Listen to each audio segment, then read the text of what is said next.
yours.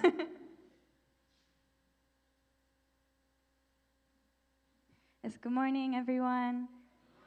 It's very nice to see all of you this morning, and I hope you had those who participated had a good experience at the special grace. Some are still preparing for our future ceremonies. Yes, this is my first sermon here at Las Vegas, so yes. I'm very grateful for the opportunity, although yes, I am nervous, but yeah, I hope that God can speak through me something. And it's more of a testimony or a reflection. What I want to share today, I was asked to share about my experience in Korea, and I think throughout the past couple of weeks, just my reflection and what's God been sharing with me in my life, and hopefully that can also mean something to you as well. So recently, Resfred, Deborah, Kanisha, and I just returned from Korea. So after the Rise Up event, our true mother, Holy Mother Han, she said that, if those who were here, she wasn't able to come out and see us physically, although she was right there in spirit and watching, and she did send a representative message.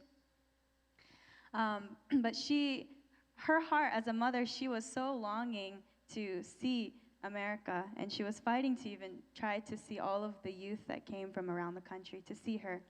And so when she met with the leaders, with Reverend Dunkley, Dr. Kim, after the event, she asked the choir to come and to sponsor representative people to come and join the competition and join the True Parents' birthday celebration. So originally this choir was going to be only 12 people, a very small choir, but because of our True Mother's invitation and grace, we were able to have a 30-person choir, and we got silver. So yes, thank you. And yeah, I was really grateful to be there, and we were led by A. Curtis Farrow once again, and this time we had choreography, and we had more original songs as well. About True Mother, we shared also Shin Heung-nim's song and a couple more original songs. And also, we were really happy to see many other countries come. This time, Africa was joining the competition in Benin, and they actually got the gold prize. So let's give a hand to Africa. And also, South America, they won the platinum prize. They won the grand prize. They're from Argentina, and some people, Tamara told me, are from Paraguay. So Tamara is also here from actually, Argentina also, many people are here from South America. So let's give a hand for South America. Actually, their song, they played right before us, and I felt like they prepared me to sing because it was like a Hillsong, like a Chanoguk Hillsong experience where they were really lifting everybody, and it was such a calm but uplifting atmosphere that they created, and it was an original song that they made, this band. So yes, that was really inspiring as well. And also some other fun things. This is, if you know, Shin Heung-moon is True Mother, Mother Moon's grandson, and he's part of the American choir. He also has a beautiful wife and 2 children, and one of them is Jung Ah-moon, and she is 2 years old, and she's always by mother's side, and she's like known as the culture and fashion director. Mother always listens to her advice and comments on what we should wear and who she's scared of and what colors. But she really seemed to like Curtis Farrow. She has this big smile. I actually got to see her. I was really like fangirling over her, but she didn't really smile at me. She smiled at A. Curtis Farrow though, so that's pretty good. And yes, it was just a really amazing experience with all of these brothers and sisters. And what I felt was, overall from this trip, it was way more than just singing competition. And last year in Korea, we also won the competition. And actually that year, we won first place. And that time, True Mother acknowledged the choir, and she was explaining and saying she gave us a gift, but she said, with this gift, I also hand you responsibility to be representatives and bring together Christianity through your voices and through praise and uplift the spirit of America.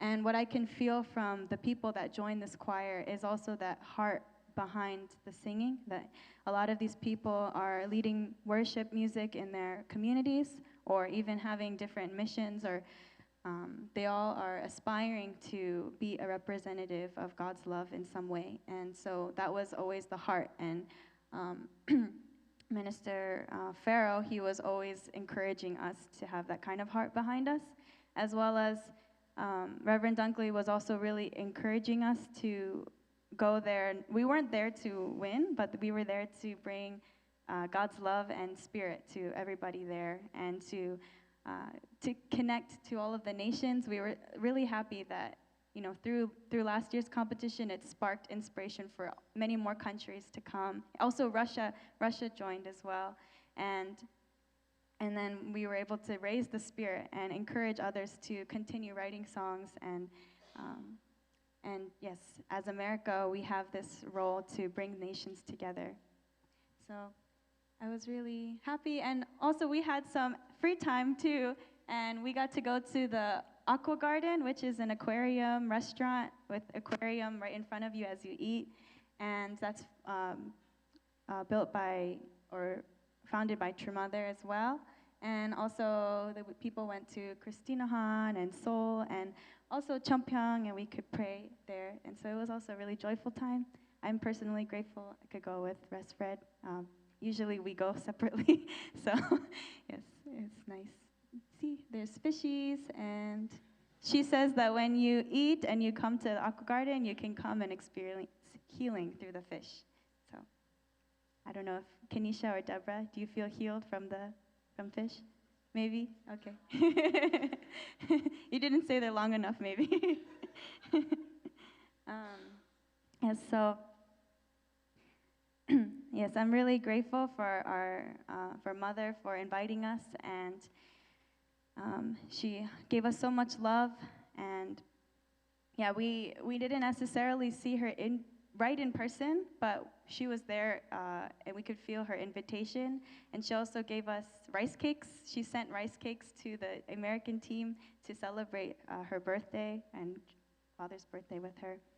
So yes, we're really, really grateful for this experience, and we knew that inviting us there was also sending her love to all of America and all of the youth that also joined us. So yes.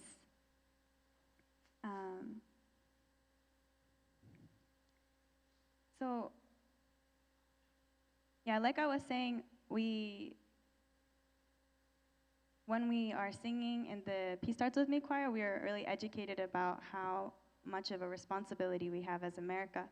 And so on the morning after our performance, we met at the HJ Cafe with the choir and Reverend Dunkley. And this is where he also delivered the rice cakes to us. I don't have a picture, unfortunately, from True Mother, and also shared some words with us. And so he was sharing with us his personal reflections so far of the experience and what God is telling him, and as well as the responsibility of America. And you know, from his perspective, you know, he's leading this nation, so he's deciding, you know, how many people we bring, and you know what we do as our offering as America for Mother. And so he's speaking on a bigger scale to us, and his intuition, as well as relating with the other nations and what we can do for other nations. And he was talking about how sometimes we don't have an exact order from what to do, or exactly the direction, like for example from the headquarter office, or sometimes from the leader. We don't always have an exact, you know, do it exactly this way, please come. And so he will watch other nations notice, oh wow, they didn't necessarily get told to bring 21 youth, but they did bring 21 youth, and then they had a big, everyone was really happy about it, and then, oh, why didn't you bring 21 youth, or why didn't you bring 400 youth? And so what he was basically saying is that sometimes we have, or basically he was saying that it's our responsibility to also figure out what we are meant to do. We may have a general goal or direction given to us by God, but the exact things are already implanted in our heart, in our intuition, in our responsibility, in our inner voice, and how we can respond and offer something to Heavenly Parent. And now, that might seem simple, or it might not make sense completely when you first hear it, but when he was talking to the choir, he was talking about America as a whole, but for me, it felt like he was speaking to me, and it felt like a light bulb in my spirit, because I felt like it was an answer to my prayers. I have been praying a lot more recently about my responsibility in terms of, in the eyes of Heavenly Parent, and in my mission, and, you know, there's so many things that we can do to do something for God, but I think I'm still praying for clarity, you know, on what exactly does that look like, or what is the best thing I can offer? What does it look like for me to be giving my best, but also I'm only one person and I can't do everything, and so all of these thoughts tend to fill my head, and I've been praying about that. And I think also it's tied to this hesitation. You know, many times I maybe have an inspiration, and maybe we agree, we may have an inspiration to do something or a nudge to do something, but there are several other factors also blocking us besides I can't. We don't always can't. Actually, sometimes we can, but maybe we're afraid, or maybe we are, and usually that fear is also many layers of fear. It's a fear that we won't succeed, that we'll fail, or we'll let other people down if we try, or we'll look silly if we start and then stop. Or there's a fear of rejection, or a fear that, you know, we, especially in an organization, if you do something, you may be, oh, I'm not allowed to do that. I'm stepping out of my lane. That's somebody else's job. Maybe I shouldn't follow that inspiration. And all of these different things can block us from doing something that we feel God is calling us to do, or our intuition is guiding us to do. And sometimes it's as simple as getting outside of our comfort zone. But does anybody feel really comfortable inside their comfort zone, or is it just me? I really, some days I can get outside my comfort zone, and then other days I like to stay right inside my comfort zone. So it's not easy to always challenge ourselves to do that. Anybody set any New Year's resolutions this year, or have made a goal to set New Year's resolutions and haven't set them yet?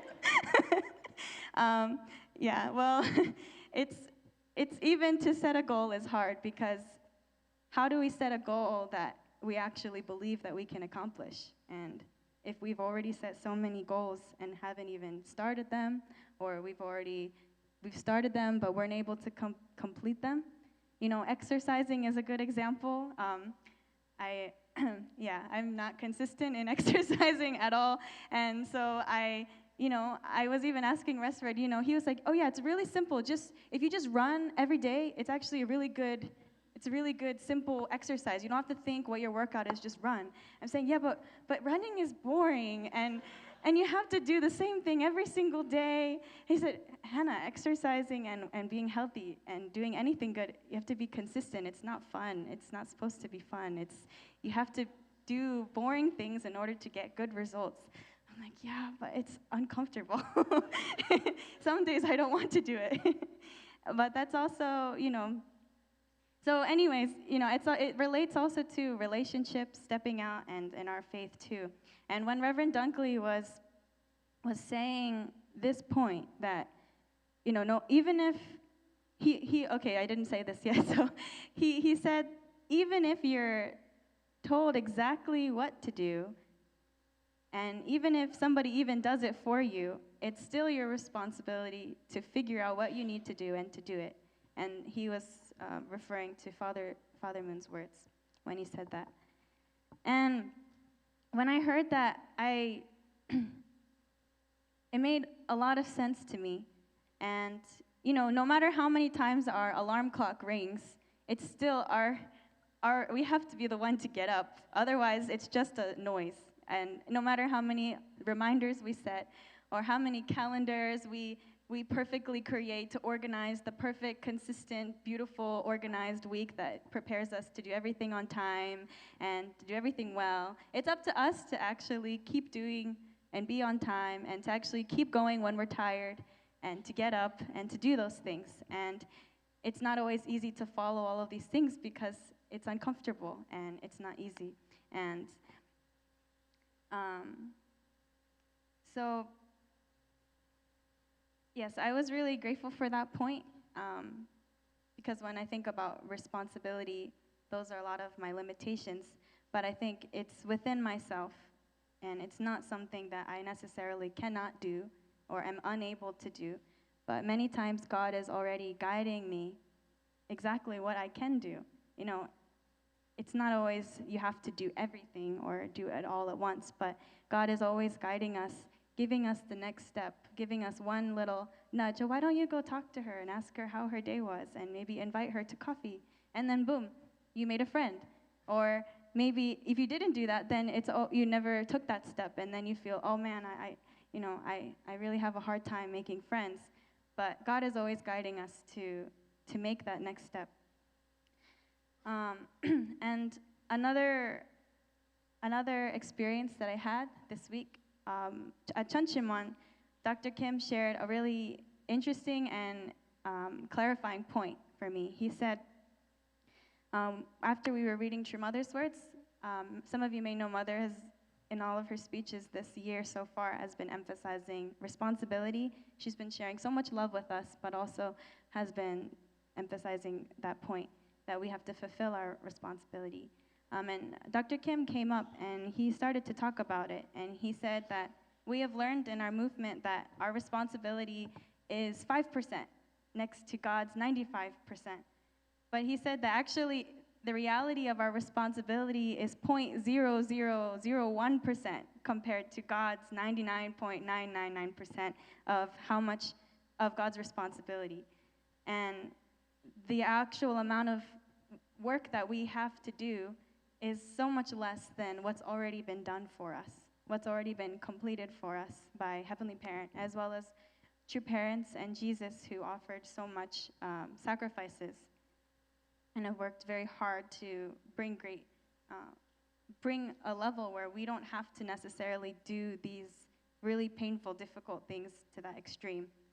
And Dr. Kim was talking about how a parent's heart is they want to help their child to fulfill everything that they can so that they don't have to be accused in the end. He was talking about how True Mother, even if it's a small condition, God wants to accept everything and wants to and welcome and collect every single child under God's bosom, and that every person can be victorious.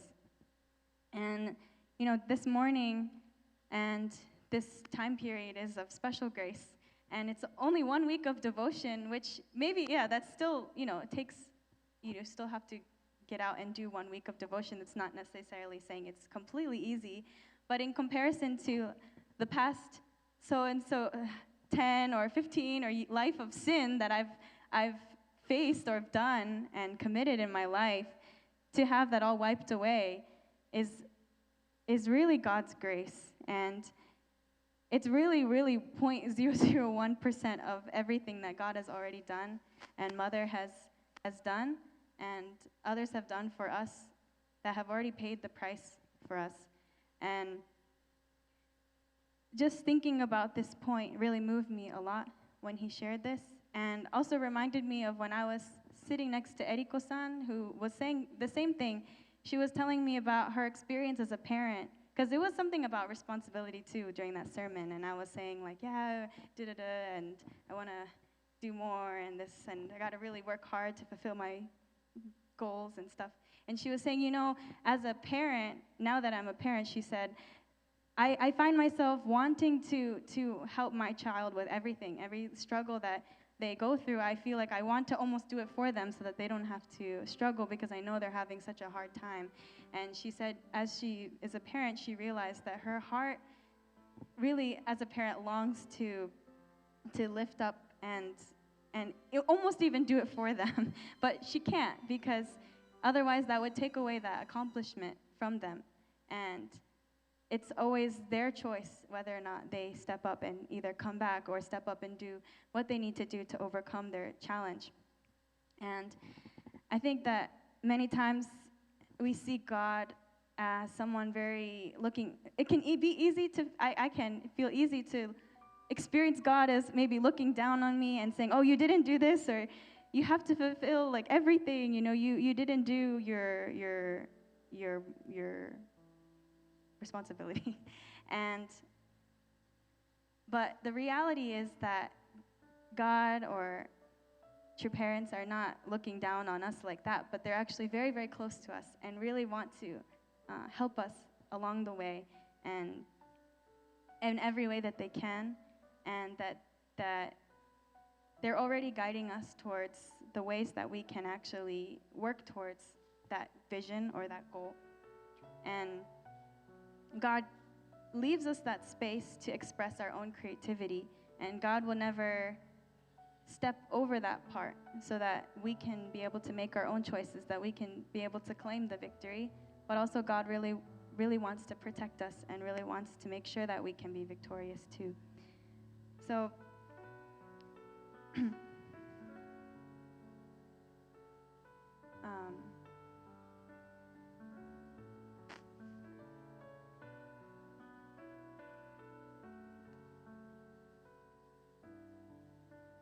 So thinking about the bigger vision of either this Peace Starts With Me movement as well as our Heavenly Parents Holy Community, our mother says that we are responsible for informing the world's 8 billion people of the truth about heaven's providence, the truth about Jesus, and the true parents' providence to reveal these truths.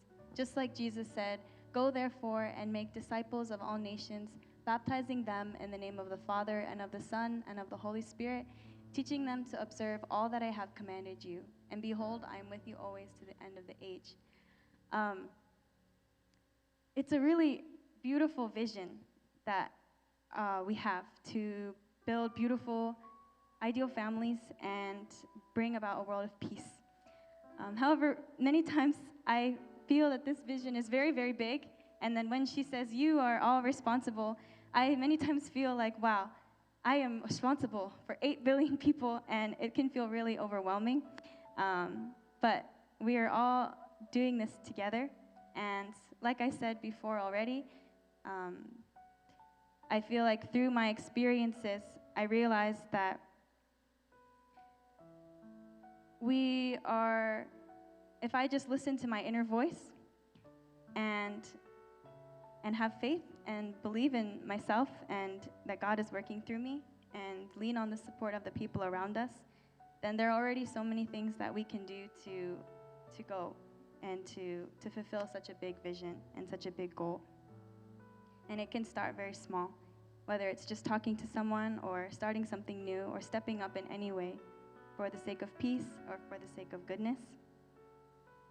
And, even if we may feel like we're lacking, or if we feel this sense of mistrust sometimes, even in ourselves, to accomplish something, or in others, we can experience heaven's mercy, receive heaven's mercy and compassion, and make a new leap forward. And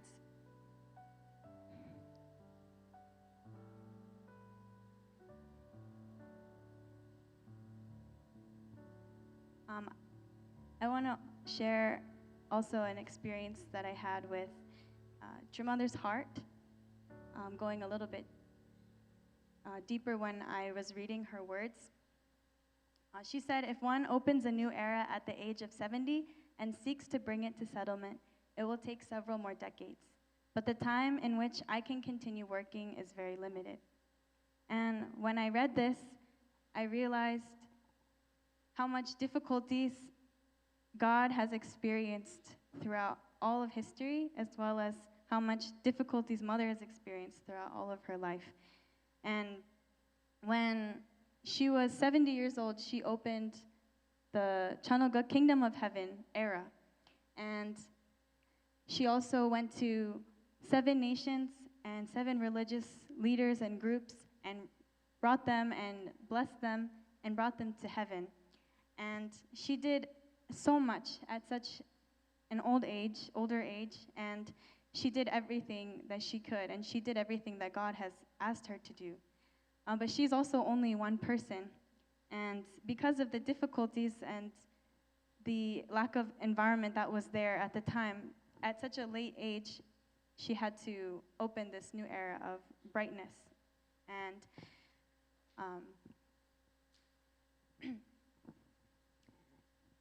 but her heart and her attitude is that she wants to really put everything behind, wash away everything in the past. And I feel God's heart is also wants to wash away everything from the past and move forward and to look forward with brightness and excitement. And so when she says for us, please fulfill your responsibility, it's also because she needs us. She said, true mother, the only begotten daughter, cannot do everything by herself. Just like we can't do everything by ourselves. I can't go out to the entire world and reach 8 billion people all by myself, and neither can she.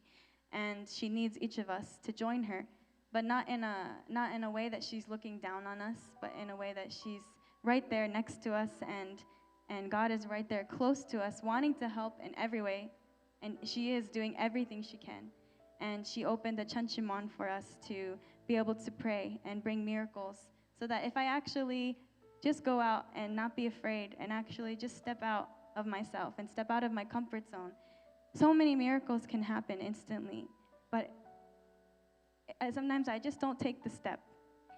And when I feel that sense that she really, really needs us, it really moves me a lot, that her heart is so wide and also so positively focusing towards the future and putting in so much hope towards us. As she said, it takes several decades to settle this new world of peace that is just opened. The ceiling has been lifted, and it's closer than it may feel. But it takes time to build. But she needs us to build it because she's limited in how many years that she has left.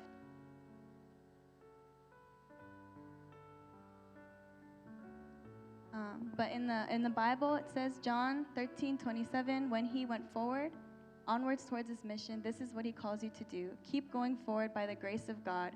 Go forward, forgive, forget what is behind. Live in the newness of life. I felt through my experiences, God is really encouraging me to just let everything go and wash everything away and just to continue moving forward every single day. And every single day, just take one step forward.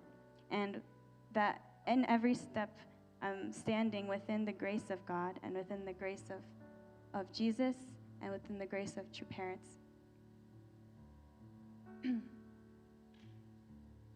And also that it doesn't always have to be the biggest thing, and it doesn't always have to be the very front, but it can be maybe a supportive act.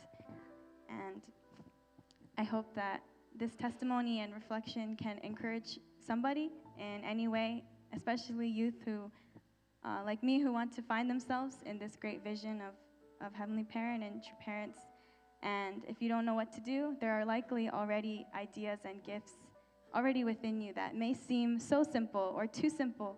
And it doesn't always have to be just something that looks like really great. It doesn't have to be the thing that everybody thinks is great. You don't always have to be the doctor or the preacher or the one who's doing the shiniest thing. But it's within us that has a gift of something that we can do. Oh yeah, Dr. Kim, he said, whatever you can do it, you do it, and God can be able to work through that and you can fulfill your responsibility when you unite with Mother, and whatever you can do. And for some reason, the whatever you can do just struck me so much, because there's so much that we can do. There's so much God has given to us, even the simple acts, even cleaning, or singing, or writing, or serving. And they're not simple once we carry them out. When we carry them out, we make an impact, and we're spreading love, and we're comforting Heavenly Parent, and we're doing something that just because we were there, someone could come closer to Heavenly Parent, because Mother only has one body. And just as Jesus in the Spirit sent out his disciples to represent him around the world, we also are, and to be his body. We are that body, God's body, and even just a simple act can be able to accomplish God's will in such a great way that may not even feel great or seem great, but it is. And God's grace is with us and ready to help us and support us always. And so I hope we can go forward with great motivation and excitement. And thank you all, and God bless you.